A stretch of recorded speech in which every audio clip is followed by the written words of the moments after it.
Bem, pessoal, vim fazer esse slide aqui em caráter emergencial sobre o caso dos exploradores de caverna, principalmente para os colegas meus de classe que vai estar fazendo uma prova amanhã, aproveitando também para estudar um pouco sobre esse livro.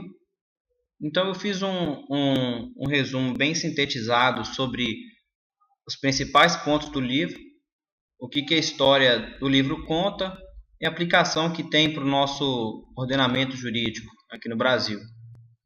Vou começar fazendo agora uma introdução aqui, né?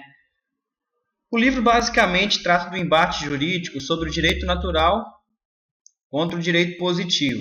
Para quem não sabe, o direito natural é a ideia abstrata do direito, o ordenamento ideal, correspondente a uma justiça superior e anterior. Trata-se de um sistema de normas que independe do direito positivo, ou seja, independe das variações do ordenamento da vida social que se originam no Estado. Significa isso? Significa que o direito natural ele subsiste nas nossas ações que vão estar sempre resguardadas por um conceito de moral, de ética.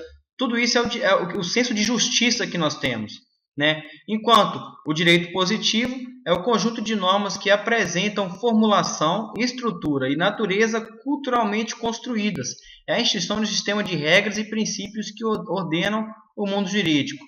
Ou seja, a lei escrita, é a imposição da lei escrita ou também em outras formas de se estabelecer essa lei, mas é o funcionamento da lei, né? Claro que também vai ser baseado em princípios culturais, morais e éticos, mas difere-se do conceito de natural, como por exemplo no caso onde há um homicídio que levanta o clamor público, vamos dizer uma barbaridade, no direito natural a gente vai querer que esse condenado pague, algumas pessoas dizem até com a morte, né? São mais radicais, mas o ordenamento jurídico ele tem o seu conjunto de regras e leis, que no Código Penal, no caso brasileiro, vai ter a combinação legal para esse tipo de ato. Então essa é a diferença, né?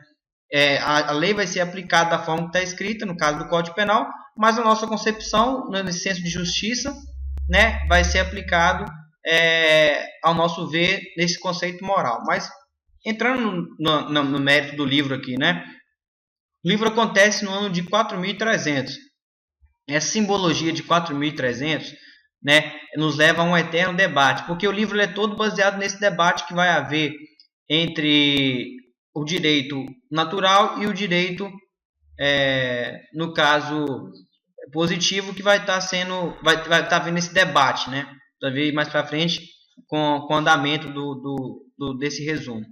O livro é instigante, porque diferente das obras filosóficas que existem aí, ele conta uma narrativa, né, que ao mesmo tempo que ela diverte o leitor, ela também é um pouco aterrorizante pelos acontecimentos.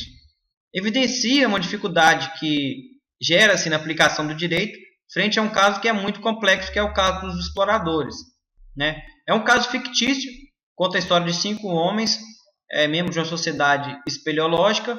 Eles ingressam numa caverna em Stallfield. No caso, esse livro, para quem tinha dúvida, nesse caso não é um caso verídico, não aconteceu. É só uma invenção mesmo do autor para estar gerando esse debate. Que vem a desmoronar quando esses já se encontravam longe da entrada e da saída, obviamente. Então eles ficam presos nessa caverna e muito difícil de receberem o resgate. É enviada uma equipe de socorro quando as pessoas notam que os caras sumiram. E essa mesma equipe de socorro começa os procedimentos e sofre com a perda de 10 homens na tentativa de resgatar esses caras que ficaram presos. Então é um resgate muito difícil.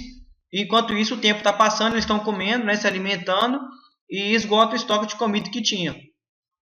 Nesse desenvolver da história, eles descobrem um radiotransmissor que estava junto com esses caras e eles começam um contato com o resgate. A equipe de resgate já teve algum avanço, né?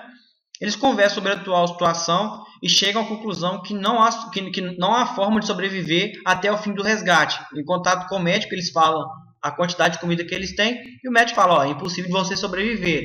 Então, o Roger Weltmore, que é um dos caras que estavam nessa expedição, uns exploradores, pergunta se eles comessem carne humana, eles poderiam sobreviver.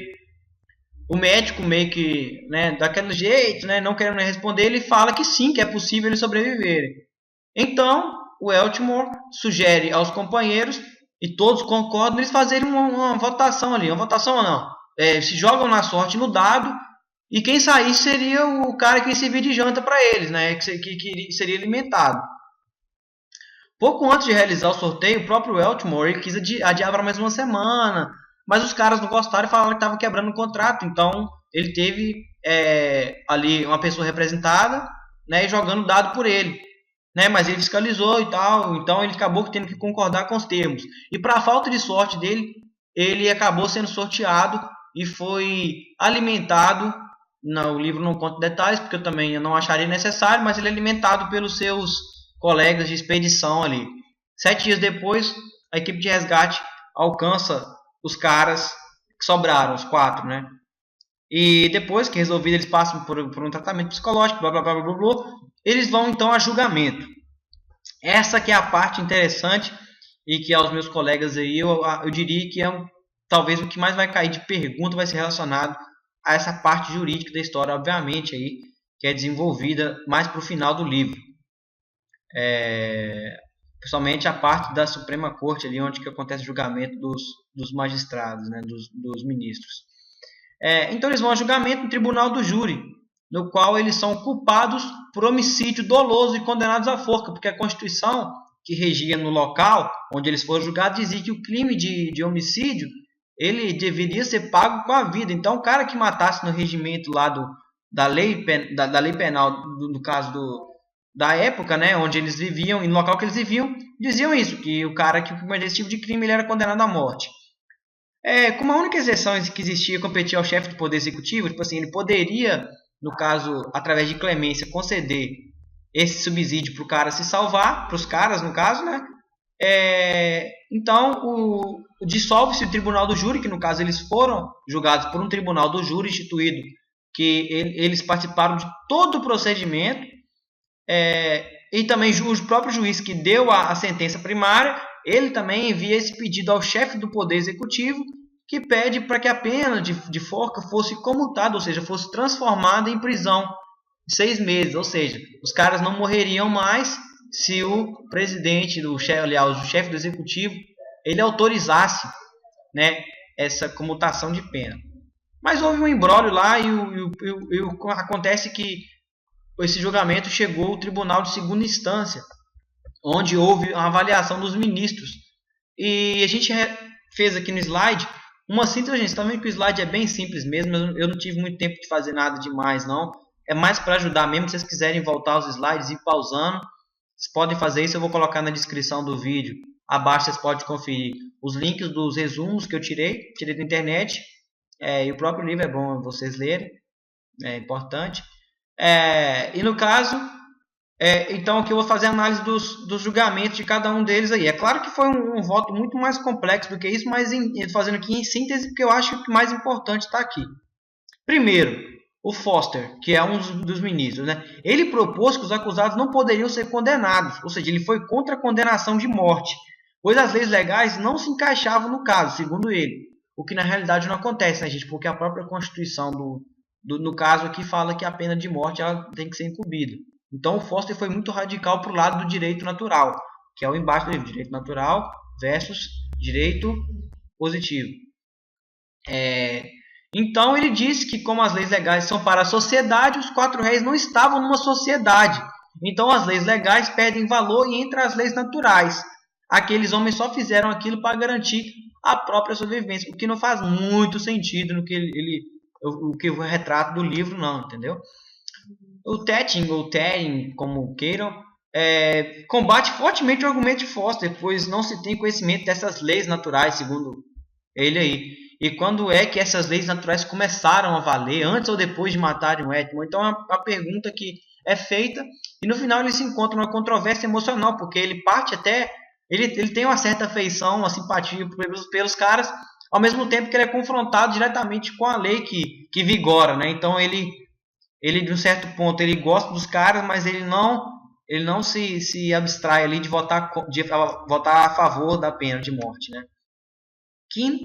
que é a outra magistrado, fala que se ele pudesse, ele ia libertar todos, pois eles já sofreram demais. Porque realmente, se parar pra pensar, deve ser uma puta desgraça na vida dos caras mesmo, ter que comer o maluco lá, vai saber como é que eles fizeram isso, deve ser algo impensável.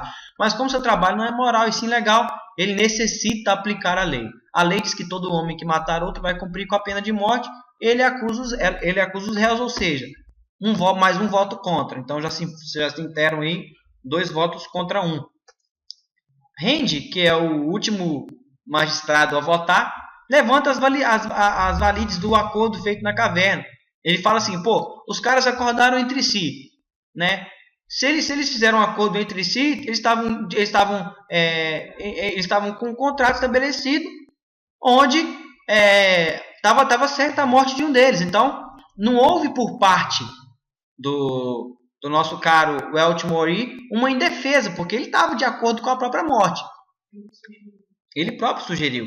E acontece também que ele mostra uma pesquisa que é feita com a população, onde 90% das pessoas acreditam que os réus devem ser absolvidos. Então ele fica do lado da opinião pública e seu voto é a favor, ele é contra a condenação, a favor da comutação da pena. E tem outro cara também que se recusou a julgar o processo porque achou muito complexo e ele arrumou uma enrolação lá e ele falou que ele não quis julgar o processo, então ele se absteve. A Suprema Corte, estando igualmente dividida, como vocês puderam ver, 2 votos contra 2, mantém o primeiro resultado do tribunal, que foi a primeira instância lá do tribunal do júri, né, dando sentença de morte aos acusados, portanto. Conclusão. Em face do expedido, eu tenho que afirmar, no caso, de acordo com a norma, por exemplo, do nosso Código Penal, com a respectiva doutrina de jurisprudência, parece-me que assim, não tem dúvida de que se fosse hoje, no nosso atual ordenamento jurídico, os exploradores de cavernas, né, eles agiriam nos estritos limites fáticos e jurídicos do estado de necessidade. Portanto, eles preenchiam todos os requisitos, né, pertinentes, então, em especial o princípio da razoabilidade, salvo melhor juízo. Cadê a folha? Aqui embaixo. Então, eu vou estar falando aqui agora alguns pontos que são referentes, talvez, ao que diferenciaria do ordenamento jurídico da história com o nosso atual. A gente pode falar, por exemplo, que no caso desse julgamento, houve ali, né, o júri, em acordo com o Ministério Público e o advogado de defesa, preferiu proferir um veredito especial, deixando o arbítrio do judicial de acordo com a prova coligada decidir se houver ou não dolo por parte dos réus. O juiz de imediato deferiu. Portanto, o júri ele fica somente com a competência de acolher ou não as provas, né? No caso, fossem os réus culpados a condenação. E assim, o juiz togado, no caso o juiz que estava dirigindo o processo, decidiu que os réus eram culpados e sentenciou-os a pena de morte por enforcamento. É um ponto processual bem interessante, porque o nosso ordenamento jurídico é de competência exclusiva do Tribunal do Júri julgar os crimes dolosos contra a vida. Porém, há ressalvas ao procedimento processual, pois o tribunal somente tem participação na segunda fase do procedimento, após a efetiva pronúncia do juiz togado, ou seja, quando o juiz decidir se há crime doloso contra a vida. Assim, não há que se falar em participação do tribunal do júri em fase probatória no processo, né? Pois ele somente participará em segunda fase para julgar o caso de acordo com seus conhecimentos naturais. Outro ponto destaca quando os réus condenados apelaram da decisão proferida, né? Eles apelam, ali, no caso, para o presidente do executivo, o chefe do executivo, a Suprema Corte Nilga, que é o local onde acontece todo esse imbróglio aí. Em nosso ordenamento jurídico, quando o assunto é competência exclusiva do Tribunal do Júri, não cabe apelação para discussão do mérito da causa, embora esteja previsto em Constituição, na nossa Constituição de 88. No caso, é um pedido de graça, né? E está previsto no artigo 107, parágrafo 2º, inciso 2º do Código Penal, artigo 107. No caso também, o indulto individual pode ser provocado por petição no artigo 188 da LEP. que é a Lei de Execuções Penais.